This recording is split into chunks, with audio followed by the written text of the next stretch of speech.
Good evening and welcome back to the show. We're so glad to have you back with us. I have an exciting evening for you. I have wonderful guests that you're going to be excited just to hear about. My first guest, of course, everybody knows, he's Fire Chief Scott Lewis, somebody that, like I said, everybody knows, everybody loves. He's just a wonderful individual and a dear friend. Chief, welcome to the show. Thank you, Dr. Waters. It's great to be here tonight. We're so glad to have you on the show this evening. And the audience is going to learn so much about what's going on, not only in Pahrump and Nye County, as far as fire and fire detection and fire problems and all the other things go. But later on, we're going to find out all about emergency management. Won't get into that right now, but I want you to give us an update on what's happening in Nye County as far as fire problems or anything else. Sure, we've absolutely been having our share of emergency incidents since the beginning of the year. We are up on tick counts for structure fires. We're already into our brush fire season. We've had a number of serious motor vehicle accidents that have caused significant injuries. And of course, then we also have our regular, what we would call our service assignments, where we're out helping the community in various other ways that don't have an emergency aspect to it, such as lift assist, going out there and making determinations on fire prevention activities, making sure that the pre-plans and our other service assignments are completed. Now I have to ask, in trying to accomplish this, how many people do you have? How many teams? How many vehicles? How many stations? Can you give us an update on those things? Sure. So we'll begin with our staffing models. Currently, we have 12 people on duty at any given time, and they cover a 24-hour period. They work out of 3 fire stations currently. Our 4th fire station is under construction, and that is located at Belle Vista and Barney. Once that's completed and the residence sections are added to the facility, we will then have 24-hour staffing there. So each of those respective stations has what we call type 1 pumpers, which are the larger apparatus for fire suppression. They will also have a water supply unit, a brush truck for brush-related incidents and off-road incidents where the bigger trucks can't get to. And they'll, of course, have our ALS ambulances. So each station will have the ability for medical response, fire response, whether it's a structure fire, vehicle fire, or whether it's a brush. So they're all risk and all hazard.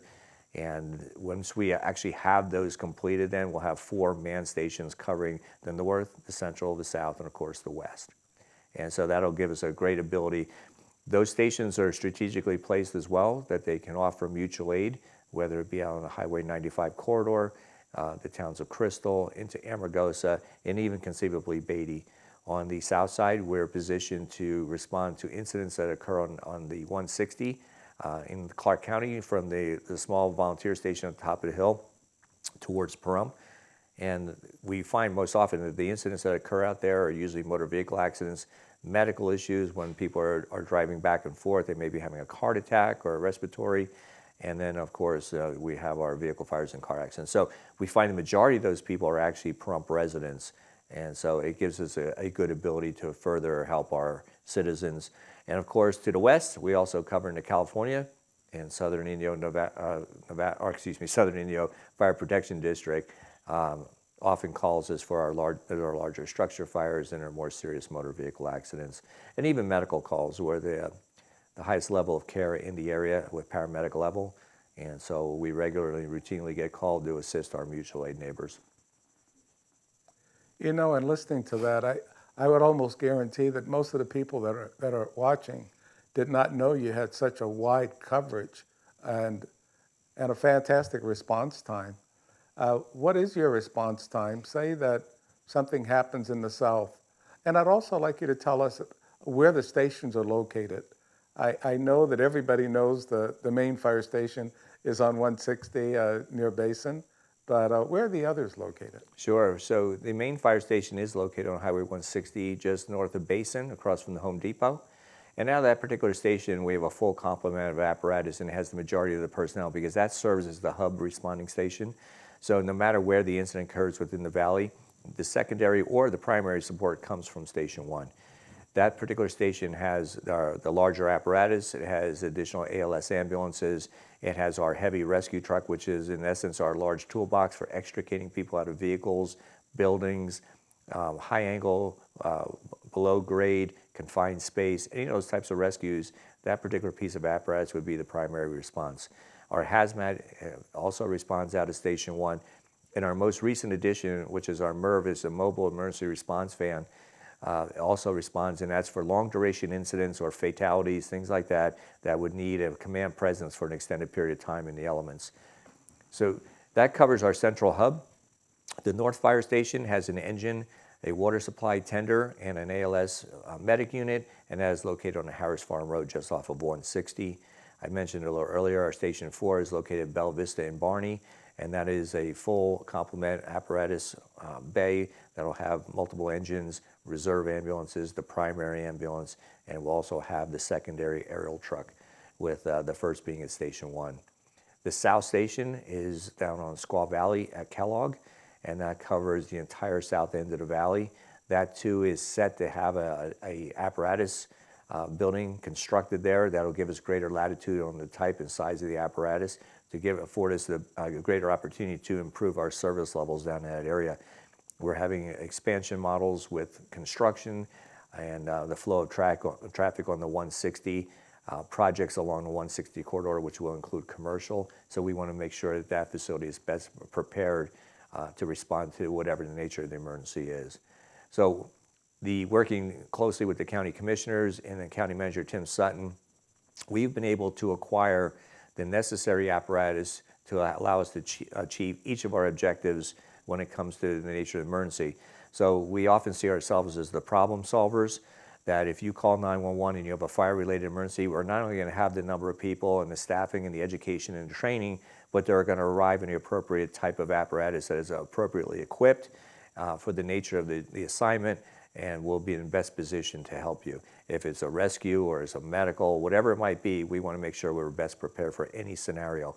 It's not as if we have very close mutual aid on the fire side, and so we have to make the best purchases and make sure those apparatus are equipped and adapted to the fact that we can do multiple tasks with them. And a good example of that is our water tenders. Not only do they carry significant amounts of water, 3,500 gallons, but they're also set up to be able to handle a structure fire in the event that the engines are tied up on another call. And while that is not a frequent occurrence, it does happen where we have multiple incidents occurring at the same time, and our crews can get a little bit stretched thin, but we have mechanisms in place and triggers to pull to ensure appropriate staffing, things called the all hands, where we bring our staff back and they're assigned to the respective incidents. And we also have mutual aid agreements with various agencies around the area, including the NNSS, of course, Amargosa and Beatty, and even Clark County. So if we really had something significant, we can draw upon those resources to respond with us. I'm glad you mentioned so much of that, but I also want our audience to know that, you know, the fact that we are now seen in Clark County as well as Nye County, and there are a lot of people I'm sure are wondering what goes on in Nye County. And this is a way they can find out exactly what our fire departments are doing, and I guess when you look at that, our medical care and how we get to people that are out on Highway 160. So it's very important that they understand that you have such a wide scope and such a wide parameter of responsibility. It's crucial that they know that everything that you know about that. That's just great. But I have to ask, on manning, you talked about manning the different stations. How are you as far as manning and keeping manpower available? It's a great question, Dr. Waters. There's always areas of opportunity to increase our staffing so that when we are on those multiple incidents occurring at the same time, that we can still man the additional emergencies that are coming in. And I think we've become so adept to handling those multiple that we make it look easy. And quite frankly, it takes a lot of logistics to make that work. And that's where my role in both PVFRS and also emergency management comes into play, because I can draw upon resources through DEM to assist us. And I have some just great staff on both sides of the house that are so willing to work closely together, and it really impacts it in a great way the community and as far as the county as well. We've had the opportunities, Dr. Waters, you asked about our response times, and the majority of our response times are 10 minutes or less. Most of them are in close proximity to stations or 5 to 6 minutes. If that particular unit is out and already engaged in an assignment or a call, then the next due, and that's why Station 1 is such an important hub, because it's already on the way, which will help reduce those times. But the majority of our calls occur in 10. Now, if you were to look at the timeline that I create in my reports, we show some response times that could be almost an hour.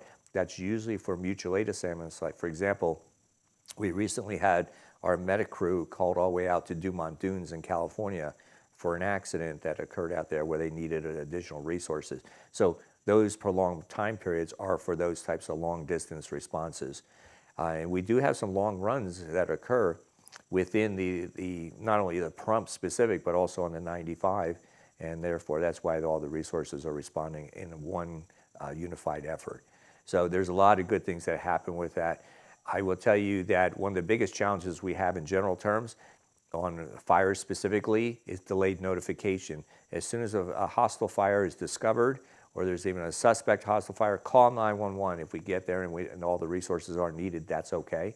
We can turn those around. But if we simply try to put the fires out ourselves before calling 911 and then it grows too large, that's where we can get into challenges. And therefore, sometimes there's unreasonable expectations when you have a heavy fire conditions on your arrival that it's going to go out within 30 seconds. That is fantastic. I know we're running out of time, and we're going to get into the next session. I'm going to be asking the chief about training all of these people that are taking care of us and making sure everything is okay. So come and join us for the next session. Welcome back. I still have Fire Chief Scott Lewis with us. He's given us so much information about what goes on throughout Nye County and Pahrump, and how they take care of all the fire hazards and medical emergencies and everything else that happens, all the things that he's responsible for. But he's also the Nye County Director of Emergency Management. And we have to get into exactly what that entails, because that's a long title with a big responsibility. So Chief, tell us about that other part of your job. Sure, emergency management is a very interesting field. Most people confuse emergency management with another type of response agency, and they're not geared to response. Emergency management is more driven by the 30,000-foot view. And if we pictured an old TV show called MASH, and MASH was a group of individuals that came in for a common goal, and that's kind of what DEM is. They're not out there fighting the battle. They're the ones that kind of collect, gather the information, and have the logistics, which is like the Radar O'Reilly, who can gather the equipment and send it out to where it's needed.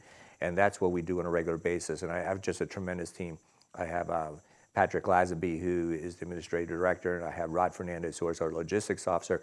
So when you think about logistics for Nye County specifically, you're talking about a footprint of 18,000 square miles.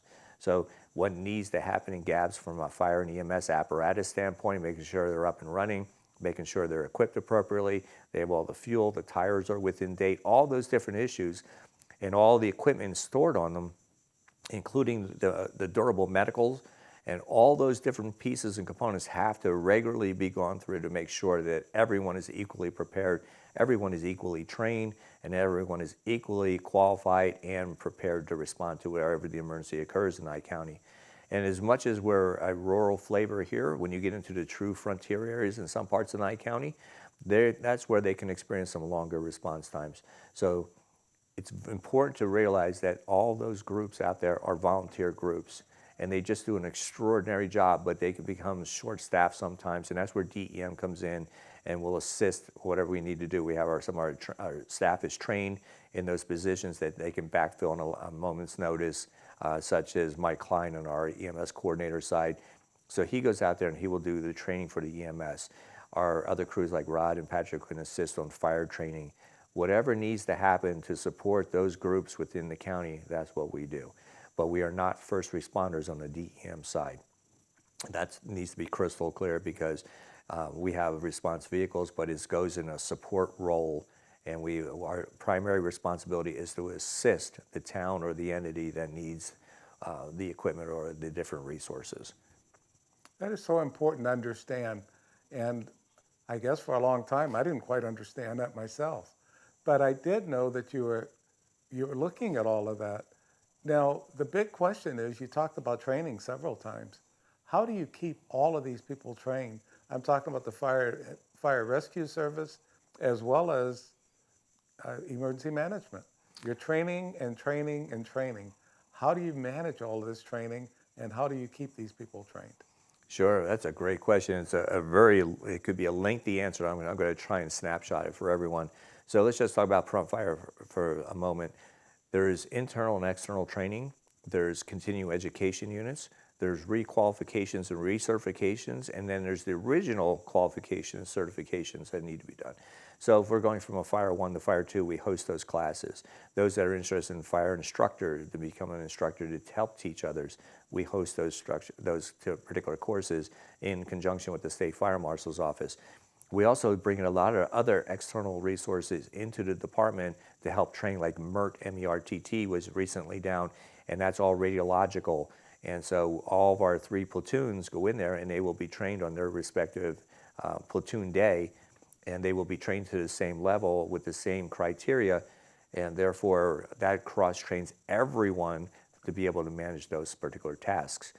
On the EMS side of the house, we have, every 2 years, we all have to recertify to our medical level or certification, either you're a firefighter, paramedic, or if you're an advanced EMT, you have to continue your education through the CEU program. We offer that online. We also do an annual refresher, and we have regular occurrences where people will come in and teach specialty items, whether it's advanced airway, advanced cardiac, or advanced narcotics, things along those lines.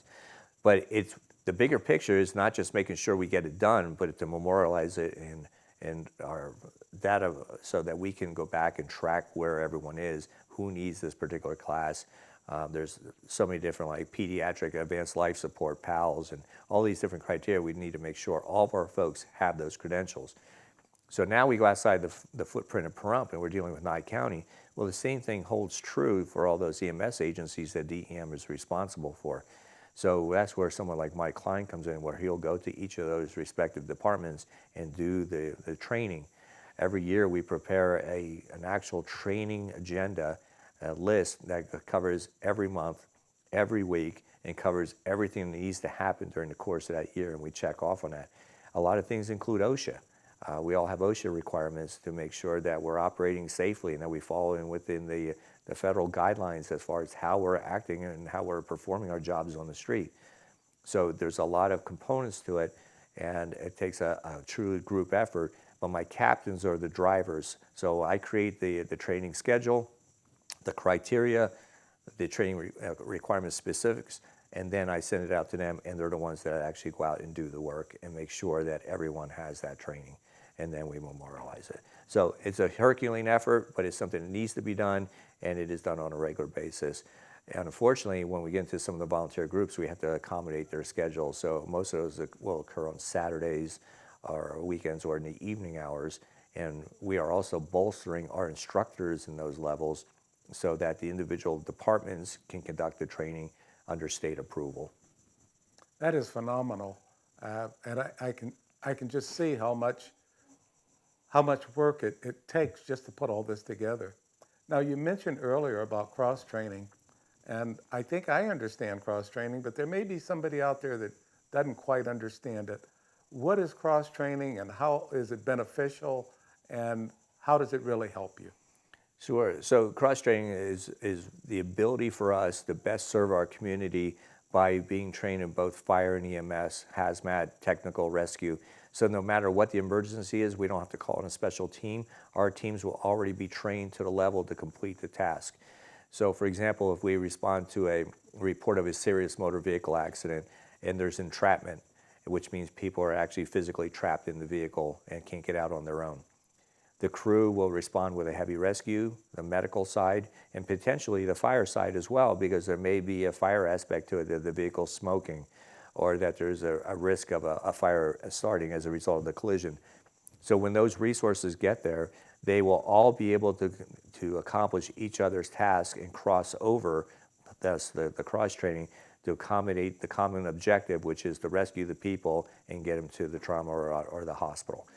So our crews can literally go from one assignment to the other without having to waste time getting a specific crew to handle the task. They're all trained to the same level, they're all trained to the same capabilities, and they literally go from one assignment to the other, whether they ride on an ambulance, maybe their next assignment will be on the fire engine, maybe the next assignment will be on the ladder truck or the heavy rescue. So that adds great value for us, it adds cost savings for the community, and it provides them with a better opportunity to get the service levels they need in a shorter amount of time. You know, when I listen to you talk about all the things, the cross-training, the fact that everybody can step up and take on so many other responsibilities, I think about the TV show 911, and that's exactly where you are. Mm-hmm. We dial 911, and you send out a team that can handle anything and all the problems that we may have. I think that's just fantastic. But I think everybody that has watched the show 911 is saying basically the same thing. How can we make sure that we have certain people that are going to take care of this problem or that problem, and you've got it covered? Because by cross-training them, they're ready for almost anything that comes their way. And Dr. Waters, we have the opportunities to work very closely with the sheriff's office. So when they have an active SWAT operation or something like that, our guys are also trained to be able to assist them in protecting the officers who are engaged in the actual law enforcement activities, and then potentially any victims that may arise from their actions. So we are also instrumental in getting all of those things accomplished. And it just doesn't go to the firefighter level. We have our administrative director, Jennifer Fanning at Prompt Fire Rescue, has chosen to become qualified as an AEMT. She's pursuing the Fire 1. So in the event that there is something serious, she's an additional resource, and this is, you know, through her efforts and her desire to do these things. And that's the kind of people we have at PVFRS. They want to get engaged and involved, and they're always willing to help however they can. I am so glad to have you as a guest on the show today, because there's just so much that is going on, not only in Pahrump, but throughout Nye County. And you've got your finger on the pulse to know exactly what's going on, what's needed where, how it's needed, make sure that trained people are in that certain position to make sure things are taken care of. This is just, again, to me, it's phenomenal. The training, not only for your people, but for yourself, to put all of this together. What is your background in making all of this happen? Well, sure. I started in the fire service in 1980, so well over 40 years now. And I have a master's degree in fire and public safety and emergency management. I have master's certificates, which aren't degrees, but they're a certificate level at the master level.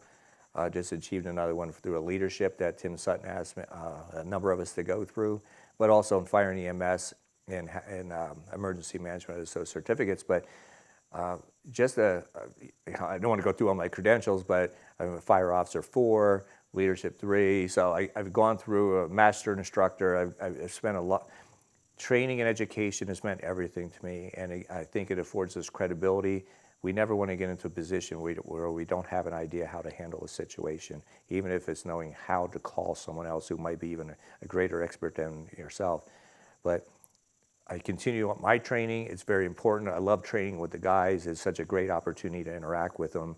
And as we get busier, it's a little bit more difficult to do. As we get larger, it's a little bit more difficult. But something we strive to do every week is to have some kind of training or interactions together so that they can ask me questions and I can find out what's going on with them as well. But training never stops. Education never stops. For any of those, there's not one point. It continues throughout. Chief, I am so glad to have you with us this evening. You've enlightened so many of us, and I really thank you. And I'm going to invite all of you to stay in touch with the Chief if you have any questions, and come back and join us for our next session. Here we are for our final session, and I hope you've still got your pen and you're taking down notes, because we have so much to talk about. I still have Sheila Cohen. She's the CFO for Vets365, and she's told us a lot about what's going on with the tiny homes, and I hope you've taken it all in. And We've got a lot more to talk about, but I'm going to ask her to make sure that she covers the website, and she's also got a Facebook page that you can go to and you can learn so much more. But Sheila, again, I'm so glad to have you with us this evening. Tell us more about these tiny homes. Thank you, Dr. Waters. We have partnered out here with several nonprofit organizations that are have basically the same mission as we do, and that is to help our homeless veterans get off the streets. So we have gotten some land. We have 22 acres out here in Pahrump, and it's off from South Barney. And this is where we have partnered with Theophilus Ministries and Faith for Action, both also located out here in Pahrump. And they are going to pool resources with us, and we will be able to serve everybody that we need to out here. Now, what do you actually have on the Facebook page? Now, I have to admit, Facebook is not something that I'm into. I do have a Facebook page because my wife set one up for me, and so my name is on Facebook, but I don't go there often enough. But I promise, during this show and listening to Sheila, I'm going to go on Facebook and look at this just to see what they have about tiny homes. And I encourage you to do the same. So, but Sheila, if they wanted to contact you to ask questions, how would they get in touch with you? Yes, there's several ways to get in touch with us. We do have a contact me form on our website, which is vets365.org. And then also on Facebook, we have a page, vets365.org. And if you go look at our Facebook page, you'll see that I do a lot of live videos and give updates on what we are doing in our communities with our tiny home project. So there's a lot of information out there. All we have to do is access it. And I'm going to encourage everybody that's watching this program this evening to access it so that you are aware of everything that's going on with tiny homes. And this, again, is for our veterans. So veterans and their families. So if you're interested, or if you know somebody that might need to be a part of this, be sure to contact them and let them know that they can go to Vets365 and find out more information. That's vets365.org, and there's a wealth of information out there. But Sheila, tell us more about where you are, what you're doing, any success stories so far, anything like that. Sure. I have been working on tiny housing planning for about 4 years now. And it actually started out as converting old used buses into tiny homes for our homeless veterans to live in. And as we got into the pandemic, we had to actually rotate our mission a couple of times, and we ended up in 2022 to do just tiny homes, provide tiny homes for our homeless veterans out here.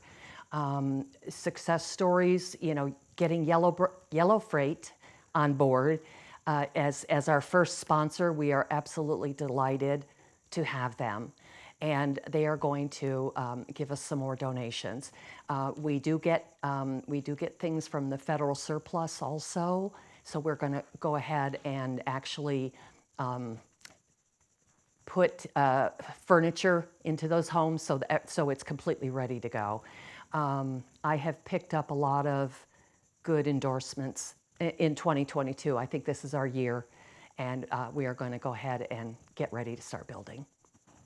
I'm looking forward to June. I'm looking forward to June so I can see exactly what it looks like inside one of these tiny homes.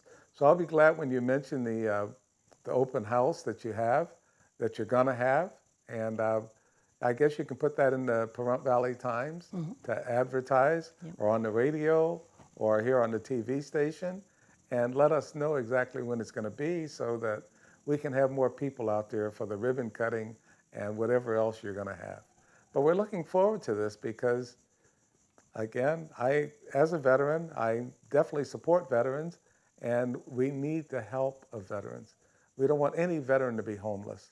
And to have a tiny home that they can call their own, this is just, this is something that's unimaginable just not that long ago.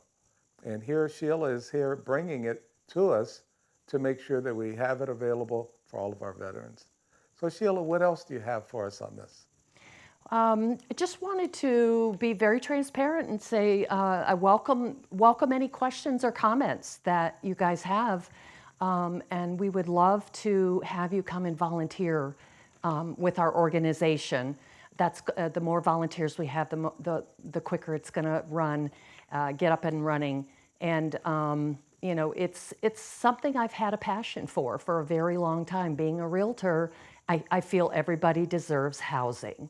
So we want to start with our homeless veterans and let's get them off the streets. They don't deserve to be living on the streets. They deserve to have dignity and have a home, and we'll help them get a job.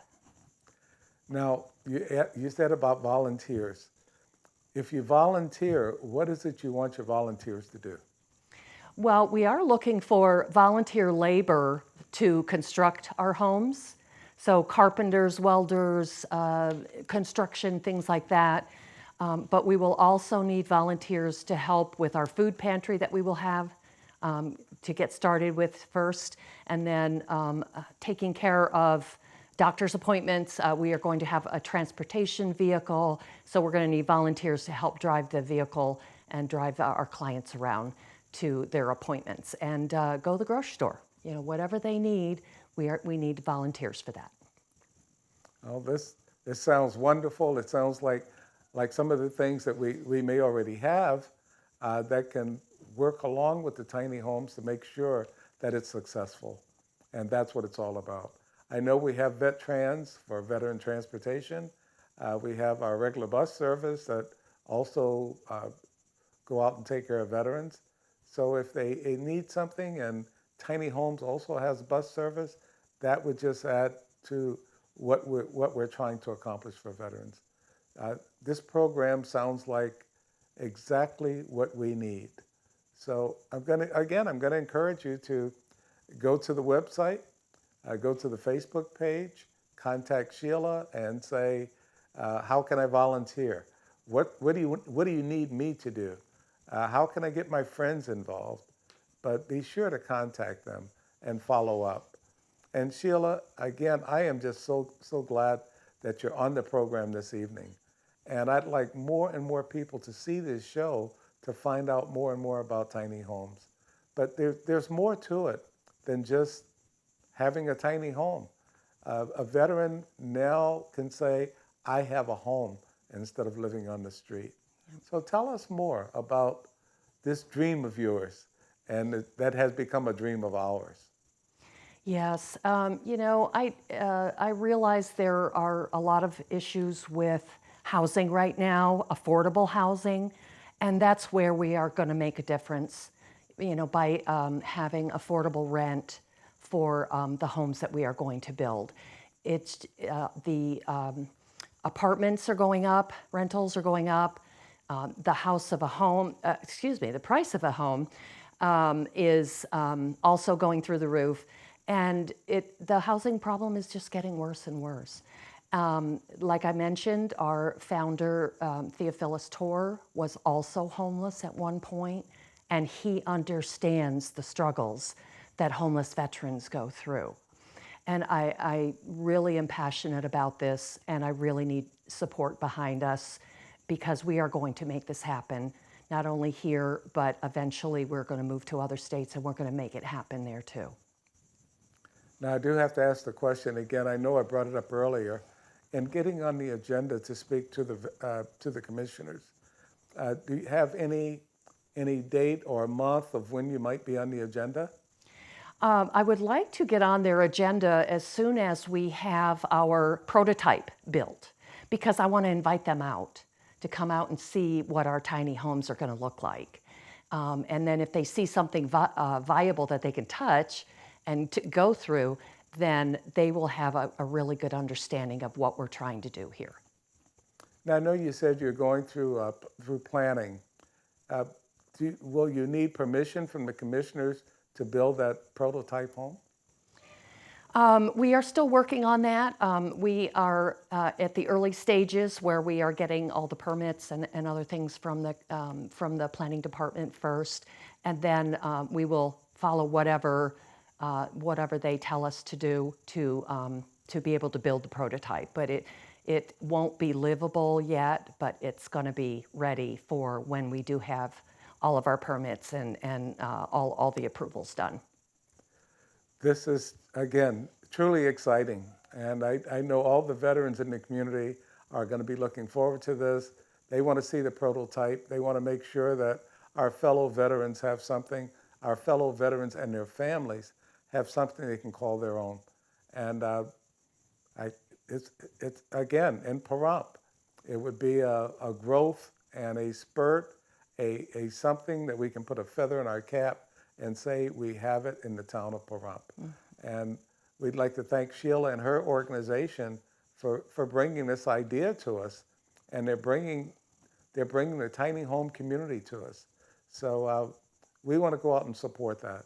So I'm going to encourage everybody to be sure to contact her, look at their website, and again, that's going to be vets365.org, and also go to their Facebook page.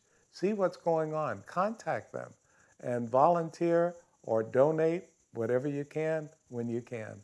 Sheila, I want to thank you again for being on the show this evening. Thank you, Dr. Waters. It's great to be here, and I look forward to seeing you again soon. Okay, take care. We're going to have again, I just want to say in closing, this has been a fantastic show to talk about all the things that we're going to be doing for veterans. We had Scott Lewis on earlier. We have Sheila on, and we want to thank you and come back and join us in our next show. Welcome back. We're so glad to have you back with us. I have my next guest. Her name is Sheila Cohen, and she's going to talk to you about tiny homes. Now, many of you are having questions, I guess, in your minds already. What's a tiny home, and why are we interested in tiny homes? Well, she's the co-founder of Vets365, and she's going to tell you all about it and tell you exactly what her title is and everything else. So Sheila, welcome to the show. Thank you, Dr. Waters. It's great to be here this evening. It is so good to have you on, and I want to learn more about tiny homes, and I know everybody in the audience is interested in finding out about these tiny homes. So tell us how you started it, where it came from, what the idea is, and just give us a big background on tiny homes. Sure. So the way I got started with this is I was a realtor for 14 years, and I ended up meeting a 100% disabled Marine veteran that was working on Vets365, a 501c3 nonprofit, and he needed some help running this organization, and he asked me to join him. He has the background and the knowledge about homeless veterans because he was homeless at one point. And then I have all the knowledge behind doing real estate. So we got together and we looked at the number of homeless veterans that are in not only our city, but across the United States. And it just made me mad that there are so many homeless veterans out on the streets right now. I like to go and feed them once a month in Las Vegas, and it gives me a chance to talk to them and find out what their story is and see what we can do to help them. So that's why Vets365 is around, is because we just simply want to make a difference in the homeless population that continues to grow out here in our area. You know, and listening to that, I think it is so important that we understand that. Now, I know that I asked Sheila to come and talk to the Rotary Club, and she did. And the excitement from the Rotarians would be the same excitement we're going to get, because I'm also going to ask those members of the VFW, DAV, Marine Corps League, American Legion, to get in touch with Sheila and invite her out to talk to your organization. We have veterans here in Nye County and also in Pahrump, and we'd like to know more about the tiny homes. There's so many veterans that could use this program, and if they can use it, I say, why not? But you've got to know more. So take her phone number, invite her to come out and talk to your veterans and any other organization around that may decide, hey, I'd like to know something more about tiny homes for veterans. And contact Sheila, and I know she will be glad to come and talk to your organization. But Sheila, tell us more about the tiny home and some of the square footage or how you put it together and what it's made of. Certainly. We are going to have different types of tiny homes. We will have some stick-built homes that will be fully furnished with a full bathroom, a mini kitchen, a bedroom, and a small living room. And those can be anywhere from 350 square feet. And if we're housing a family, it could be up to 600 square feet. The other type of home we are going to be doing is shipping containers. And I'm excited to announce that we have recently gotten our first shipping container donated to us from Yellow Freight, and they have stepped up as a sponsor to work with us and get some of these folks off the streets and into tiny homes. So our shipping containers will also be fully furnished. I want it to have lots of light in it so that you don't feel enclosed at all. But we're going to set up here in Pahrump a tiny village with the help of some organizations that I am currently working with out here. And we are going to allow families, we are going to allow pets, we want to take care of our children, we want to take care of homeless veterans and all homeless. So we'll feed them and make it an actual tiny village. I like the fact that you talked about the fact that the tiny homes are for veterans or for families. So this is quite unique. Now, if somebody wanted to see a sample of the tiny homes that you're talking about and they go to your website, can you give your website and exactly what they would see at this website? Yes, of course. Our website is vets365.org. And if you follow the housing link, you're going to see not only a floor plan, but you'll see pictures of the containers that we're going to be working on. We want to get our first 2 containers as prototypes and completed by the end of June of this year. And then we're going to start getting 40 more. And we're going to just go through a manufacturing process and convert them as fast as we can. What is the eligibility to, say, move into a tiny home? Yes, the eligibility, a lot of the eligibility are dictated by low income. And we are going to be getting VASH vouchers and other support services from the VA housing.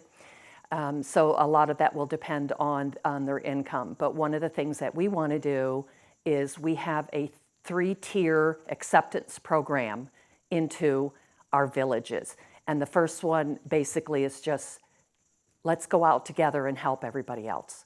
Get out in the community and help. And then we'll put you into a home and you'll continue to set goals and work through different things that you need, and we'll help you with that, including mental health. We'll help you with jobs and help you to get settled and feel like you're back in a community again. So now the big question I have to ask, how is all of this funded? Who pays for this and how is that managed? Yes, this is primarily going to be funded through grants and Nevada state funds. We do apply for the housing programs that the state offers out here.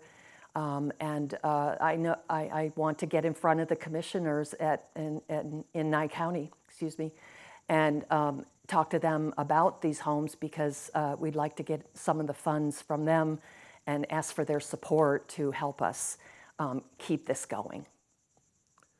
Okay, in addition to funding, how do you manage this village? You have a village of veterans, you have the homes, and they're there. How do you manage that to make sure it's a safe community and so on? Yes, we have looked at all that. We want to have our little village fenced in, and we are going to have 24-hour security on site. We also have some very specialized staff that are coming on board that will help us with mental health, that will teach job skills. We are going to have an education classroom where we can get them, get our veterans back on the internet, help them define what they need. So we want this to be safe for everybody, especially because we've got families that we're going to have in here also. Okay, we've covered so much material. What is the cost to the veterans? The cost to the veterans will be very minor. Right now, we are going to be getting, like I said, the funding from the VA, and we will build our homes. We expect the rentals of these tiny homes to be anywhere from $800 to $1,000 a month. And you said you're going to have the first one in June. Will it be like an open house so that people in the community can come by and see exactly what the veterans are going to have? Yeah. Will we be able to see this new tiny home? Yes, absolutely. Our plan is to have a groundbreaking ceremony and invite everyone, all the commissioners, all the public, to come out for the grand opening. We will have this prototype retrofitted and ready to go, and we will show them, what we are doing with these homes and how we are going to make them livable, and then we will start working on getting folks into the homes. When we mention all the tiny homes, the things for veterans, for their families, I know it's going to take a community to make this work. In talking to the commissioners, I have to ask the question, have you talked to the commissioners yet? Have you scheduled it? Are you planning to talk to the commissioners? Where are you in that regard? We have already scheduled a future appointment with the commissioners, the Board of Commissioners, that we will go in front of, and we will tell them about our program. We have also already spent a couple of meetings with the planning department out here in Pahrump, and they are helping us to get everything ready to go. So, we do want to we want to be very transparent. We want the city of Pahrump to understand what we're doing. We want their support, and we want the commissioners' support. Well, I know the town of Pahrump is very excited about this, and anything that's going to be helping our veterans. We have a lot of veterans out here, and the veterans are going to support you. We'll have some that are going to have some questions because that's what veterans like to do. They like to ask questions. But at the same time, this is something that veterans need. So I know I'm going to be completely on board. I want to hear more about it. I know when you go before the commissioners, you'll have a lot of support in the audience as well. The commissioners, I believe the commissioners also watch this show, so they will know what's going on as soon as they view this. So commissioners, come on and let's listen to Sheila and see exactly what tiny homes is all about. I know she's got to get on the agenda. She's talking to others in the community, but she's got to get on the agenda so that you know what's going on. And again, I'm speaking directly to the commissioners on that. But once the commissioners and the community is aware of exactly what she's got in mind, that's where we are. Now, we're running out of time on this session, but I want you to come back for the next session because we've got so much more information to tell you about when we get to the tiny homes.